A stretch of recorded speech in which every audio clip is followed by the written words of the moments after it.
안녕하세요. 저는 올해 36살, 결혼한 지 1년 된 새댁입니다. 결혼장사라는 말 들어보셨나요? 제가 팔려가는 신부가 된 건 아니고요. 결혼을 통해 한몫 잡으려고 했던 예전 파혼남에 대한 얘기입니다. 4년 전쯤 얘기니 이미 저한테는 인생에서 작은 에피소드로 기억되는 일이지만 그때만 해도 난 이제 결혼은 안 할 거라고 맹세하게 만들 만큼 큰일이었답니다. 저는 파혼 후 3년 있다가 지금 남편을 만나 결혼을 했어요. 그런데 그때나 지금이나 결혼 준비를 하면서 드는 생각은 우리나라 결혼 문화가 많이 바뀌었다고는 하지만 아직도 참 고리타분하다는 거네요. 남자 쪽은 집을 해오고 여자는 그거에 맞춰 혼수랑 예단을 하고 이렇게 주고받는 문화가 아직도 남아있는 게 크게 의미가 있는가 싶어요. 결혼하신 분들이나 결혼 준비하고 계시는 분들, 혹시 예단이나 혼수 다들 어떻게 하셨나요? 결혼할 때 집은 남자 쪽에서 해오시나요?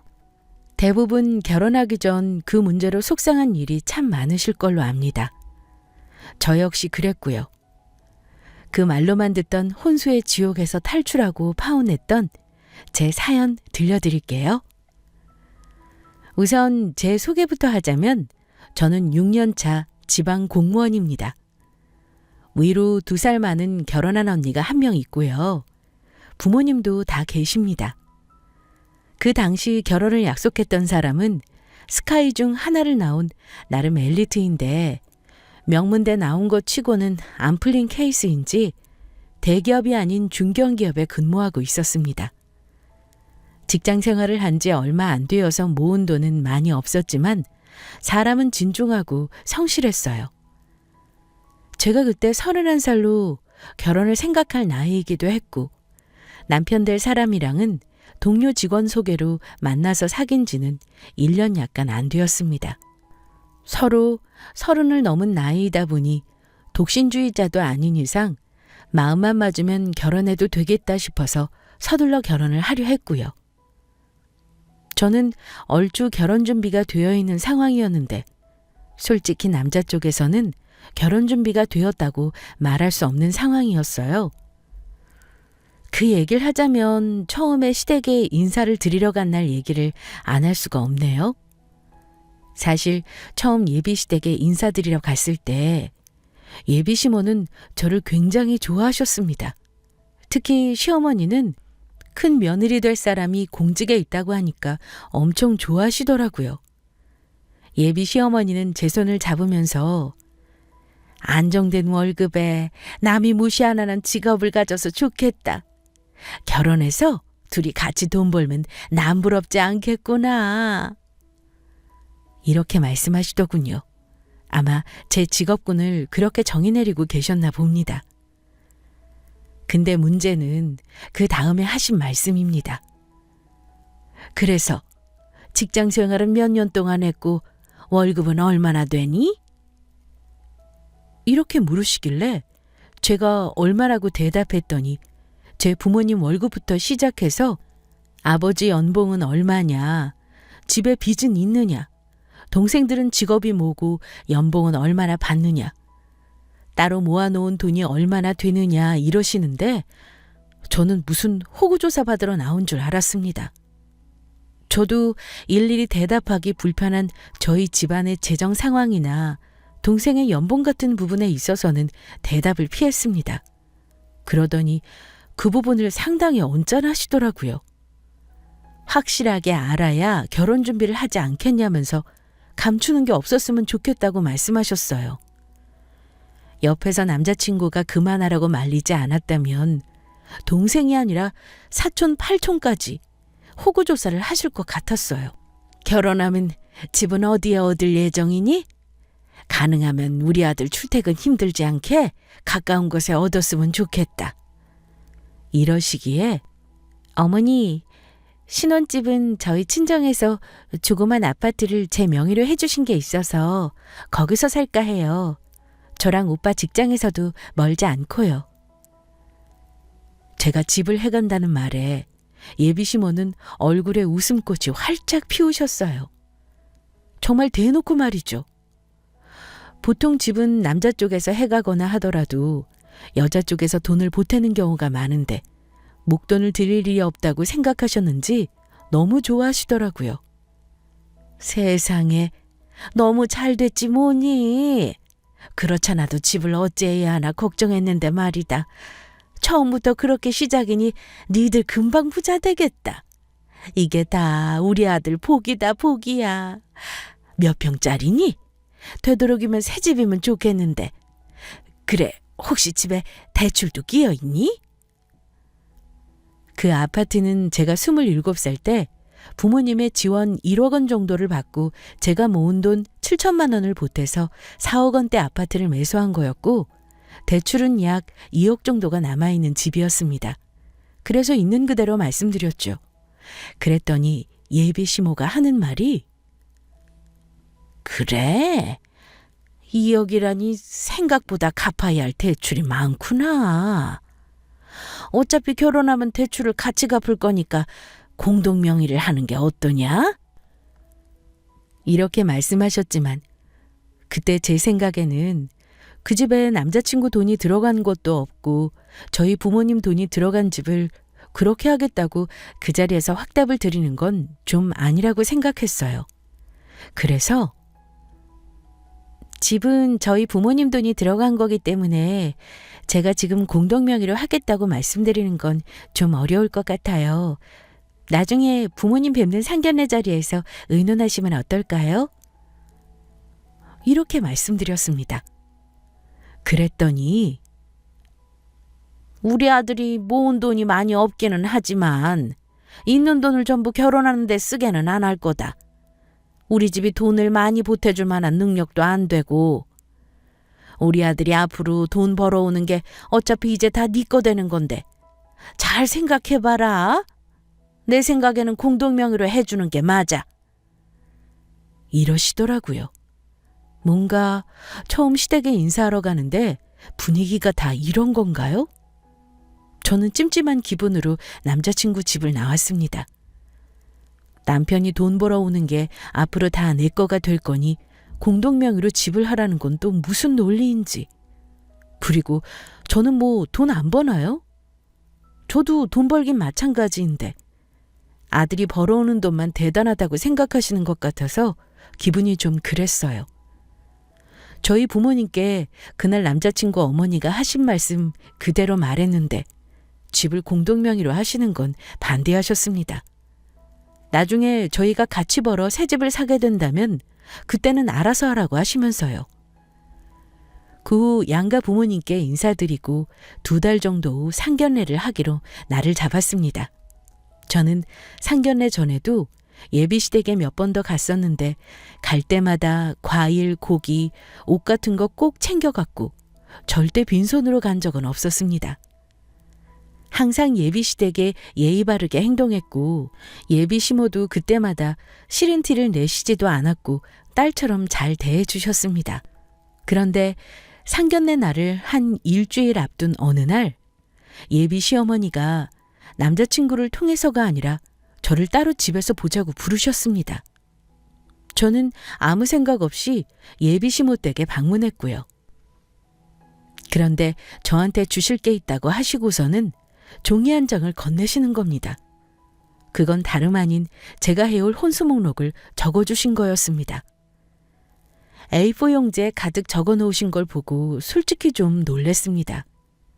TV에서나 볼 법한 일들이 제 앞에서 일어나고 있으니 말이죠. 천천히 종이에 적힌 물품들을 읽어보고 기절하는 줄 알았습니다. 물품 하나하나에 어디에서 사야 하는지도 다 적혀 있었습니다. 가구는 이탈리아 수입품에 바닥은 대리석을 깔아줘야 하고 다른 것들도 무조건 고급 제품들로 적혀 있더라고요. 그리고 남편 차도 아닌 시어머니 되실 분 차까지 사달라고 적혀 있었습니다. 저는 무슨 귀한 집안에서 자란 사람도 아니고요. 명품 이런 거랑은 정말 거리가 먼 사람입니다. 저희 아버님은 작게 사업을 하셨었고 어머님은 회계사이셨습니다. 지금은 두 분 다 4년 전에 은퇴하시고 작은 꼬마 상가 건물에서 나오는 월세를 생활비로 쓰고 계십니다. 노후 준비는 다 되어 있으시고요. 뭐 가난한 집은 아니지만 그렇다고 막 내세울 거 하나 없는, 특별한 거 하나 없는 집에서 자라서 여태껏 입혀주시고 먹여주시고 보살펴주신 부모님께 결혼하는 것까지 짐대고 싶지 않아서 공무원이라는 직장 얻고서도 그 박봉으로 저축 열심히 했습니다. 물론 친정에서 감사하게도 집을 해주시는데 도움을 주셨지만 제 능력으론 저희 시어머니 되실 분이 요구하시는 품목들로 집안을 꽉꽉 채울 수 없었습니다. 내가 생각나는 것만 대충 적어봤는데 어떠니? 네 신혼집이 평수가 24평이라 너무 좁은 것 같아서 너무 좋은 걸로는 못 채우겠더구나. 그래도 신혼집인데 깨끗하게 리모델링은 하고 들어가야 하지 않겠니? 우리 아들 학벌에 비슷한 신부가 만나면 이것보다 더 할 수 있겠지만 내가 네 사정 맞춰서 적어봤다. 이러시기에 제가 말씀드렸습니다. 어머니, 제 능력으로는 이걸 다 할 수가 없을 것 같아요. 제가 모은 돈은 4천밖에 없고요. 저는 집을 해오는 대신 예단 예물 이런 건 생략하고 오빠가 혼수랑 가전 해오는 걸로 얘기를 미리 했어요. 이건 오빠랑 다 상의하시고 저한테 말씀하시는 건가요? 했더니 버럭 화를 내시는 겁니다. 뭐? 우리 아들이 뭘 산다고? 예. 어차피 네 집은 공동명의 안 할 거라 그랬잖니.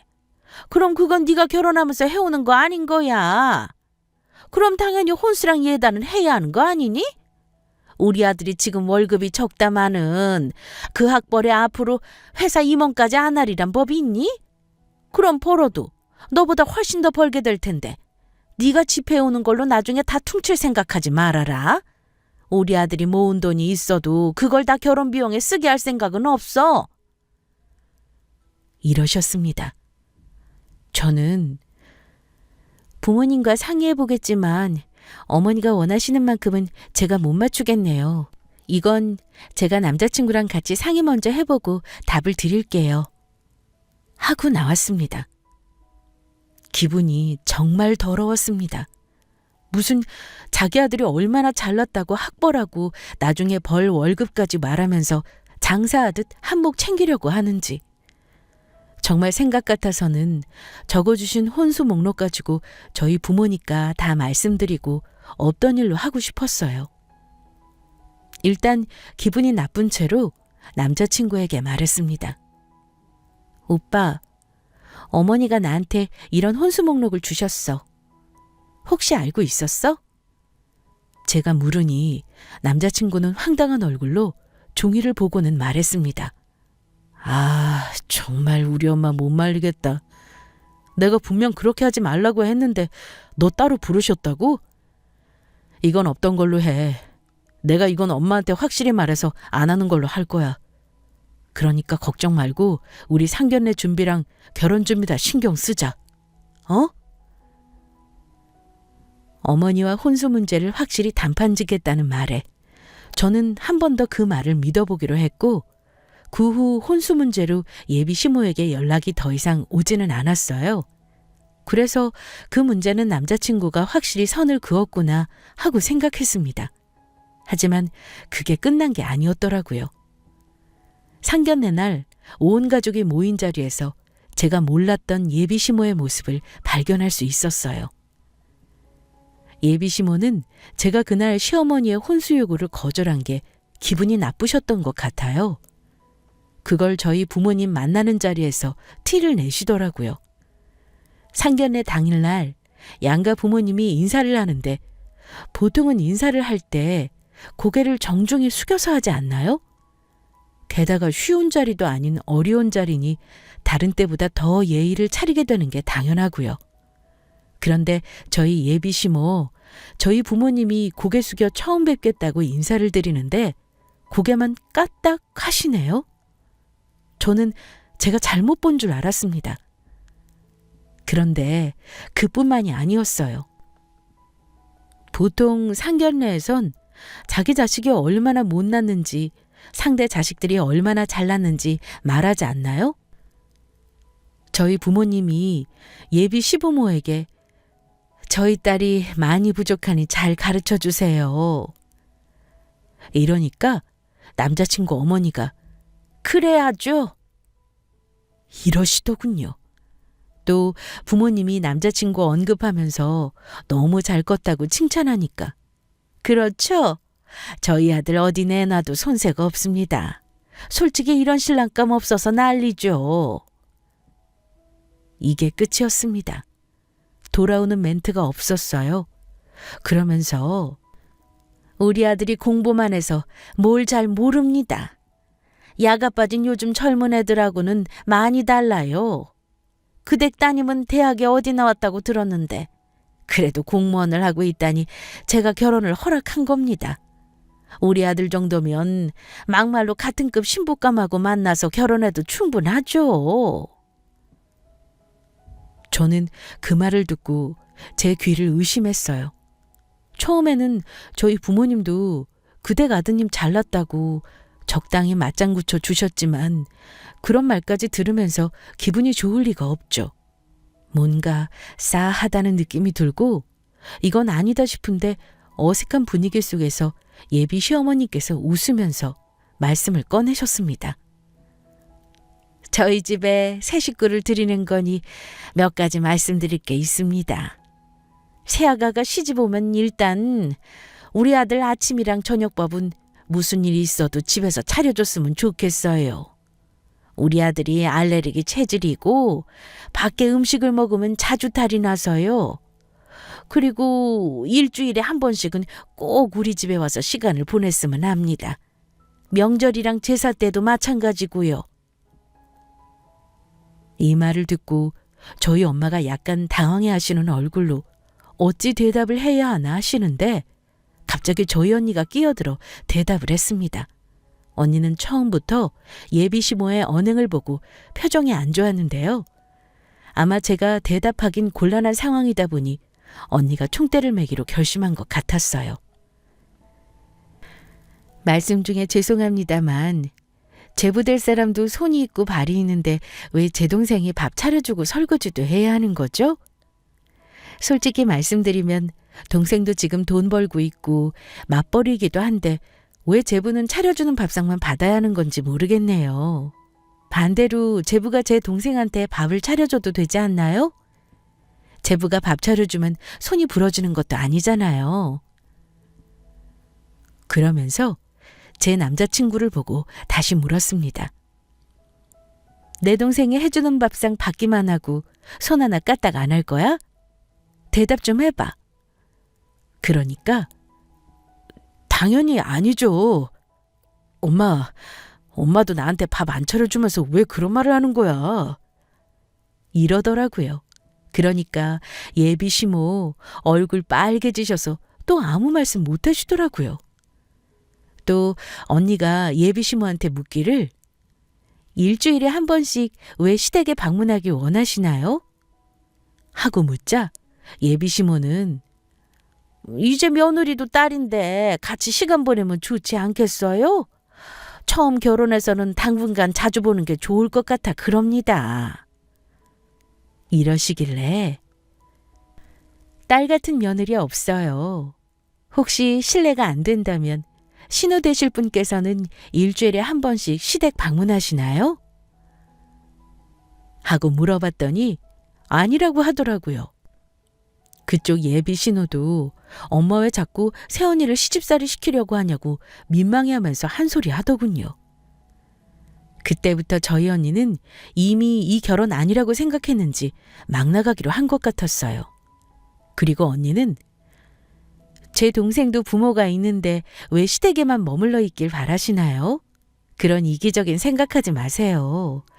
사돈댁 딸이 친정에 못 가고 시댁에만 머물러 있으면 기분 좋으시겠어요? 이렇게 말했습니다. 그러자 남자친구 아버님이 당황하시면서 제 뜻은 이 사람과 다릅니다. 저는 그럴 생각 없으니 너무 마음 쓰지 마세요. 이러시는데 옆에서 예비 시모가 팔꿈치로 시아버지 옆구리를 쿡 하고 치더라고요. 저는 이건 아니다라는 생각이 그때부터 강하게 들었고, 저희 부모님은 예의상 심한 말은 못하시지만 표정만 봐도 어떤 뜻인지 알 수 있었습니다. 그런데 예비 시모의 그 다음 말이 더 황당했습니다.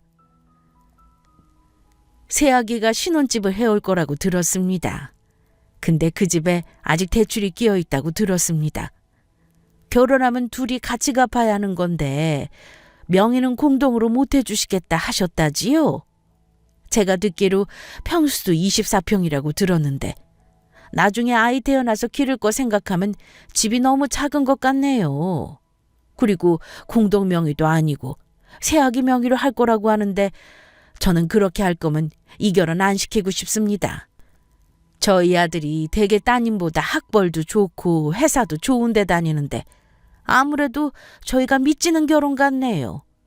대개 따님 솔직히 마음에 안 들지만 우리 아들 봐서 허락하는 건데 다시 생각해야겠습니다. 이렇게 말을 하시는데 옆에 예비 시아버지는 얼굴이 벌개지면서 이 결혼은 파투구나 하는 표정이셨고, 남자친구는 얼굴이 완전 똥빛이 되어서는 그만하시라 말리긴 하는데 우리 부모님이 계시니 제대로 화도 못 내고 있는 그런 웃지 못할 상황이 되었죠. 저희 집은 어땠겠어요? 저희 부모님은 정말로 황당한 얼굴로 앉아 계셨고, 그걸 듣고 저희 언니가 물었습니다. 공동명의 안 해주는 게 불만이신 건가요? 그럼 저희가 집 안에 가고 혼수를 해가죠. 그럼 그 댁에서는 대출 없이 34평 자가로 해올 수 있으신가요? 그리고 제 동생한테 예물은 다이아로 다 맞춰주실 건가요? 했더니 저희 집이 형편이 안 돼서 다이아는 못 해줍니다. 이러는 겁니다. 언니가 그럼 다이아는 됐고요. 제 동생 차 외제차로 바꿔주시죠. 집 저희가 해갈 테니까요. 그랬더니 차는 남자가 있어야지 여자가 차 있어서 뭐합니까? 이런 건 솔직히 터놓고 얘기하는 게 좋은 거니까 말 나온 김에 다 하겠습니다. 사돈 댁. 그 댁 따님 우리 집에 시집 오면 우리 집 성씨 가진 애 낳을 거고 우리 집 귀신 되는 건데 아까워하지 마시지요. 집은 어차피 그 댁에서 해오기로 한 거니까 하고 제가 일전에 세아가 통해서 혼수랑 예단 목록 정해서 보낸 게 있습니다. 그거 보시고 맞춰주시면 될 것 같네요. 이러셨습니다. 아니 무슨 아들 가지고 장사하는 것도 아니고 누가 들으면 대단한 집 아들이 장가가는 줄 알겠더라고요.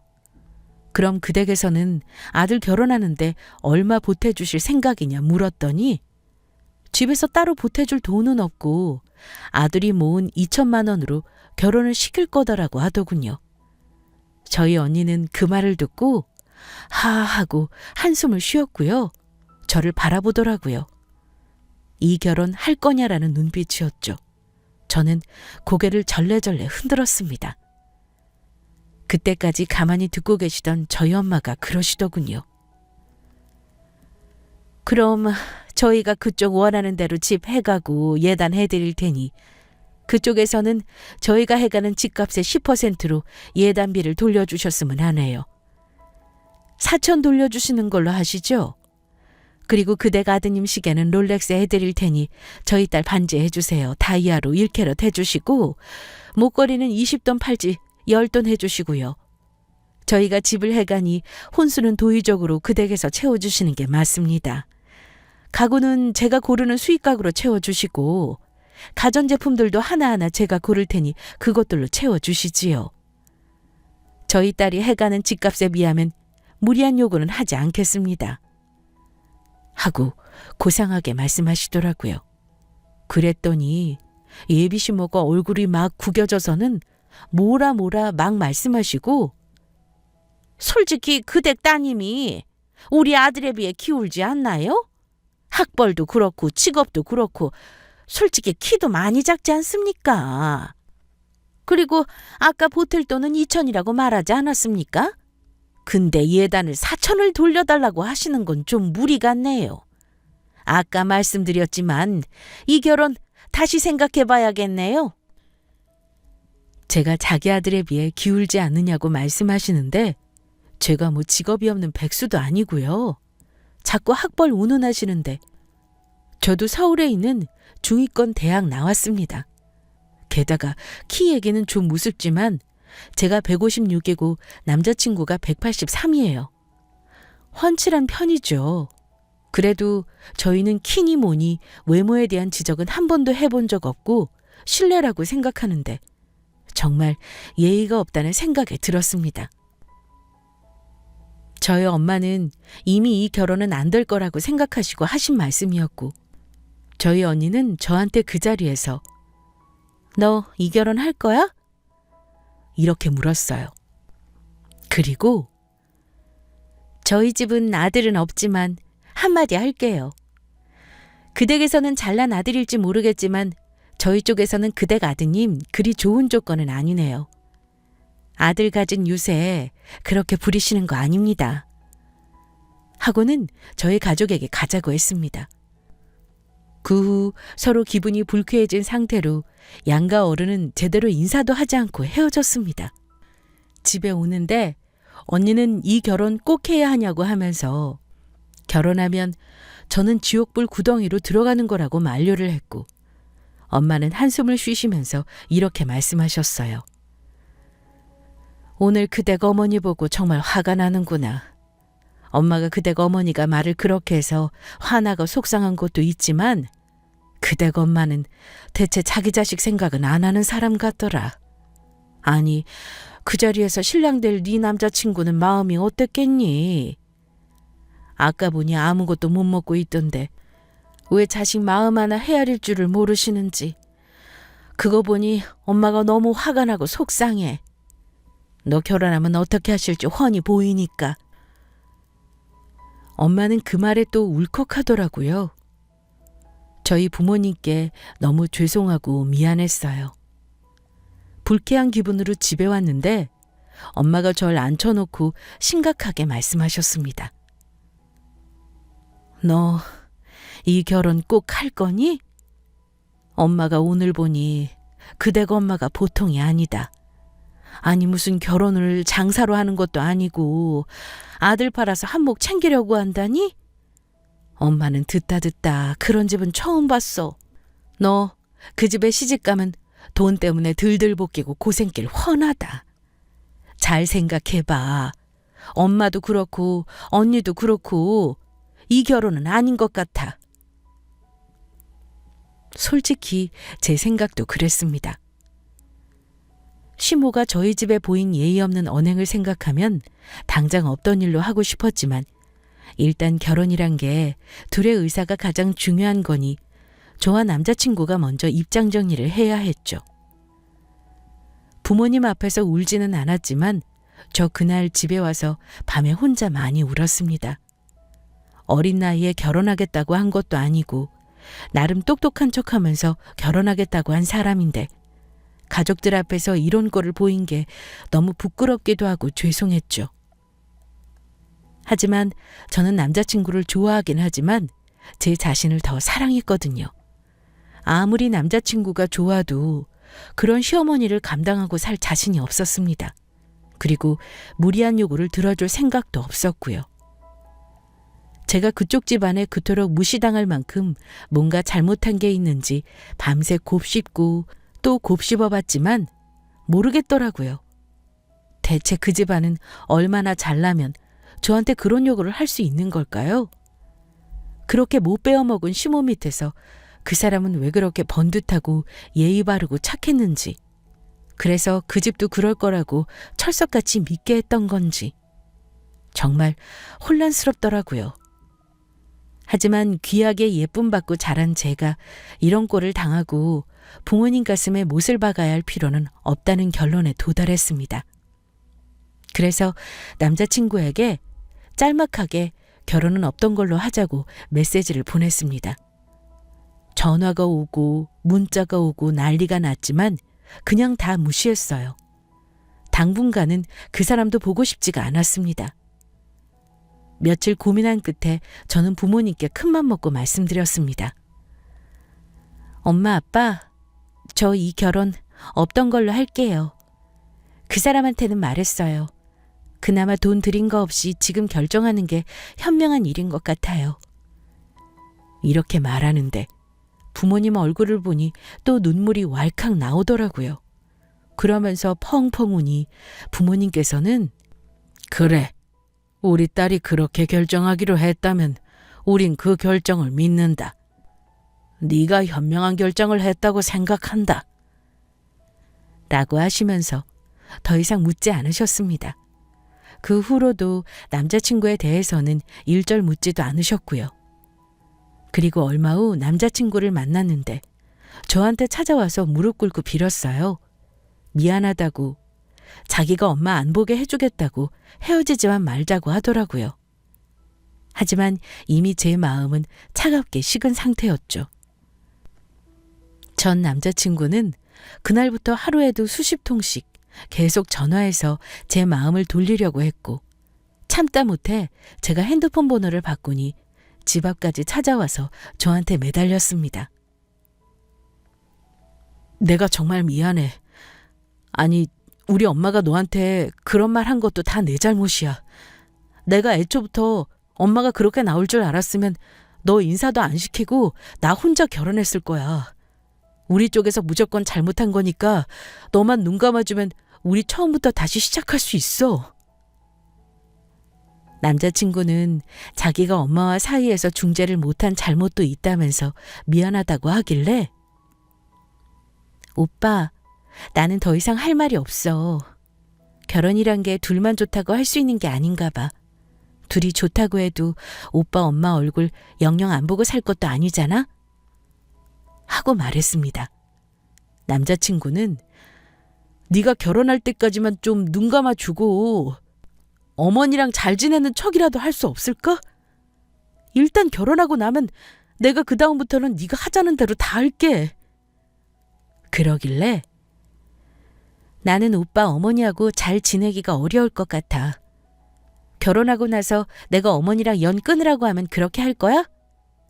나 평생 오빠 어머니 때문에 힘들 거 생각하면 눈앞이 깜깜해. 이제 찾아오지 말아줬으면 해. 오빠도 좋은 사람 만나.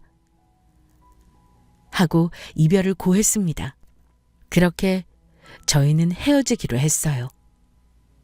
어려운 일 있어도 끝까지 함께할 줄 알았던 전 남자친구는 본인 엄마의 무례함을 눈앞에서 목도하고도 끝까지 엄마와 인연을 끊고 살 테니 너와 결혼하겠다는 말은 하지 않았고 결국 저랑 파혼을 선택했습니다. 그냥 평생 어머니와 둘이서 잘 살았으면 좋겠다고 생각했습니다. 그 후로 저희 아빠께 전남친 아버님께서 몇 번 전화가 오는 듯 했으나 저희 아빠께서 우리 딸이 결정한 일이니 저희도 번복은 없다고 하고 그 사람과의 결혼은 그렇게 마무리한 상태입니다. 그 모든 게 상견례 후 한 달 안에 일어나고 결정이 되었네요. 결혼을 약속해서 2년인 줄 알았는데 이런 악연이 되더라고요. 그 사람 연락이 뜸해지면서 저도 마음 추스르고 주위에 제가 결혼하는 줄 알고 있던 지인에게도 파혼 소식을 알렸고요. 다행히 소수 사람만 알고 있었습니다. 청첩장을 돌리지 않아 천만다행이었죠. 그런데 한 달이 좀 지났을 때였나? 그 사람 어머니한테서 전화가 왔습니다. 저는 안 받을까 하다가 계속 걸려오는 전화에 무슨 말을 하려고 하는지 드러나 보자 하는 생각으로 전화를 받았습니다. 그런데 대뜸 저를 만나고 싶다고 하시면서 근무하는 곳 근처로 오시겠다고 하는 겁니다. 저는 오시지 말라고, 저는 드릴 말씀이 없다고 했지만 막무가내셨어요. 그래서 어쩔 수 없이 보기 싫은 그분을 만났습니다. 제 얼굴을 보더니 그러시더군요. 너도 얼굴이 말이 아니구나. 그래, 아들이 너랑 결혼 못하게 됐다고 난리를 치고 나를 안 보겠다고 하던데 너도 그럴 생각이니? 그러시길래 네, 이미 그 사람과는 이 결혼 안 하는 걸로 결론 냈어요. 저는 더 이상 할 말도 없고요. 그댁 아들한테 잘 어울리는 딱 맞는 배필 구해서 장가 보내시길 저도 바랍니다. 하고 일어서려는데 저를 붙잡으시면서 이러시더군요. 예, 내가 그 혼수 목록이랑 예단은 없던 걸로 할 테니 그냥 둘이 결혼해라. 집 명의는 니들 맘대로 하고 네 부모님한테는 내가 상견례 때 실수했다고 잘 말씀드려라. 내가 생각을 해봤는데 그래도 니들 1년 동안 만났고 이렇게 헤어지면 서로 더 좋은 사람 만난다는 보장이 없지 않니? 특히 너는 나이도 있으니 더 그럴 테고. 네 집이야 뭐 같이 대출 갚으면서 나중에 집을 넓혀가면 그때 공동명의를 할 수 있는 거니 꼭 우리 집이 손해라는 생각은 안 드는구나. 너도 우리 아들만한 신랑감 못 만나. 그건 잘 알지 않니? 저는 그냥 조용히 인사하고 헤어지고 싶었는데요. 그 사람 어머니의 그 말, 특히 우리가 손해는 아니라는 말을 들으니 갑자기 열이 확 받는 겁니다. 결혼이 무슨 주고받는 거래냐고요. 왜 당사자의 의견과 마음은 철저히 무시하고 저렇게 손익계산서를 따지시는 건지. 결국 저는 찾아오신 것도 막상 파혼하려고 따져보니 자기네 쪽에서 손해라는 생각을 하신 거죠.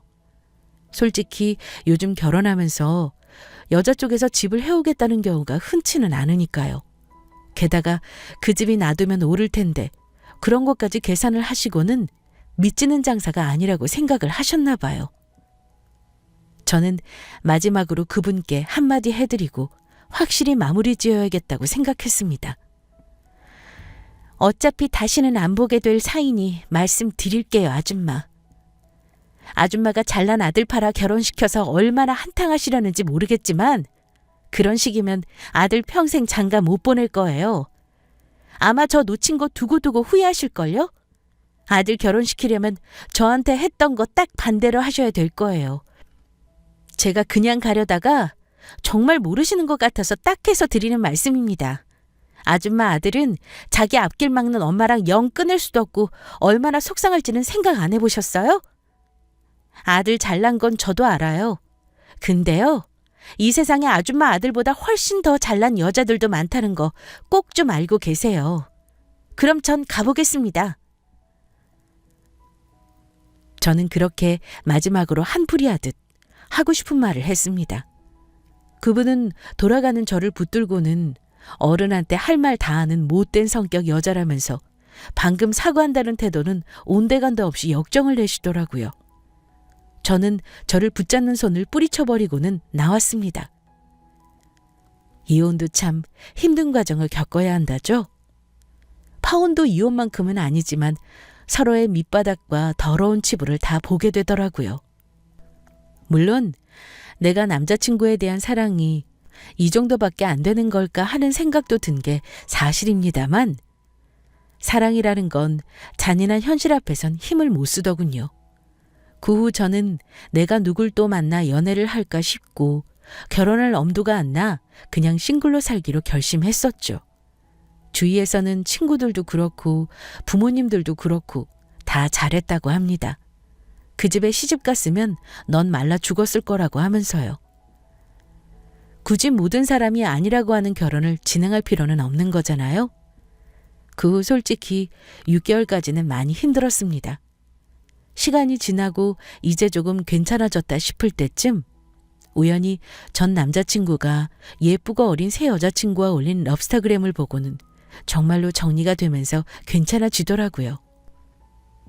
시간이 지나고 제가 34살이 되니 그때는 결혼에 대한 마음가짐이 많이 달라졌습니다. 결혼할 나이란 게 꼭 정해져 있는 게 아니라고 가치관이 바뀌었고요. 어차피 늦었는데 굳이 급하게 사람을 만날 필요가 있나 하는 생각이 들었습니다. 그렇게 제 자신에게만 집중하며 지내니까 정말 신기하게도 인연은 또 찾아오더군요. 그런데 결혼한 선배들이 말하기를 결혼할 인연이라는 게 따로 있다는 말을 하잖아요. 그 말이 확실히 맞더라고요. 저는 파혼한 후에는 인위적으로 만나는 소개팅 같은 자리를 극도로 기피했거든요. 그런데 지금의 남편을 만나게 된 건 신기하게도 제가 일하는 곳에서 인연이 되어 만나게 되었습니다. 같은 일을 하는 직원은 아니었고 업무상 같은 일을 했던 분이 있었는데 저를 예쁘게 보셨는지 그 지역 유지의 아들과 연을 맺어주셨어요. 억지로 선자리를 소개해 준 게 아니고 제가 하는 업무와 연관지어 우연히 만남을 가지게 되고 서로 호감을 가지게 되어 만나게 되었습니다. 지금 남편은 저보다 6살이 많은데요. 칼센터를 2개 운영하고 있었습니다. 사업을 하느라 결혼이 늦어졌다고 하더라고요. 사업 때문에 자리 잡는 데 신경 쓰느라 바쁘게 살다 보니 결혼이 늦어졌다고 했어요. 제가 적은 나이가 아님에도 저를 너무 귀엽게 여기고 예뻐해 주는 사람입니다. 남편 부모님은 그 동네에서 오랜 기간 사신 분들이고 땅 보상으로 부자가 되신 분들이었어요. 저는 그때까지 결혼은 해도 그만, 안 해도 그만이라는 생각이 많았어요. 그런데 그 사람은 저에게 결혼은 이런 사람과 해야 한다고 하는 확신을 준 사람이었습니다. 파혼의 경험이 있다 보니 새로운 사람을 만난다는 것은 저한테 모험이었어요. 실패의 경험이 있다 보니 다른 사람을 만나게 될 때는 그전보다 까다로워지더군요. 그런데 결혼을 하려고 어렵게 마음을 먹은 후 똑같이 그전처럼 그쪽 집안에 인사를 하고 상견례를 하는 과정을 거쳤죠. 그런데 지금 남편의 부모님, 특히 시어머니는 제가 파혼한 사람 어머니와는 정말 다르셨습니다. 우선 가진 것 없이 제 덕만 보려 하지 않으셨고요. 제가 집을 해오겠다고 똑같이 말씀드렸지만 그건 네가 결혼 전부터 갖고 있는 거니까 네가 결혼 후에도 잘 가지고 있으렴. 집은 우리가 해줄 작정이다. 이러시면서 시댁 근처 아파트를 얻어주셨는데요. 제 돈이 좀 들어가긴 했지만 그게 고맙다면서 나중에 명의도 공동명의로 바꿔주셨습니다. 결혼하는 과정도 그 전과는 달리 수월했습니다. 똑같이 상견례를 했지만 양쪽 집안의 배려 속에서 서로 얼굴 붉히는 일 없이 무사히 인사를 했고 예단이나 혼수 문제도 저희 둘의 의견을 우선시해 주셨습니다. 양가 부모님 배려 속에서 결혼해서 지금은 1년이라는 시간을 보내고 즐겁게 살고 있습니다. 그리고 정말 감사하게도 제가 가지고 있던 집이 거의 3억이 넘게 올랐어요. 저는 파혼 후에 다시는 그런 똑같은 과정을 겪으며 결혼하고 싶은 생각이 없었지만 제 걱정이 무색하게도 아니면 정말 결혼할 인연이라서 그랬는지 전 남자친구와 같은 일은 겪지 않았습니다. 똥차 가고 벤츠 온다는 말이 정말 맞는지 다시는 좋은 사람 만나지 못할 것 같았지만 더 좋은 사람 만나서 결혼하게 된 거죠. 제 결혼 얘기 어떠셨나요? 나이가 있어서 마음을 비우고 있었지만 이렇게 좋은 사람을 만나 늦게 결혼해서 더 잘 살 수도 있다는 걸 말씀드리고 싶었어요. 결혼 안 한 미혼 여성분들이 있다면 저 같은 경우도 있다는 걸 한번 참고해 보시면 좋을 것 같아요. 인생의 목표가 무조건 결혼을 잘하는 거에 있는 건 아니잖아요. 저는 결혼을 하긴 했지만 솔직히 결혼을 안 해도 그만이라는 생각이 있거든요. 결혼 전에 상대방의 집의 분위기도 잘 살펴보시고 신중한 결정을 내리시길 바랍니다. 제 사연은 여기까지입니다. 긴 사연 들어주셔서 감사합니다.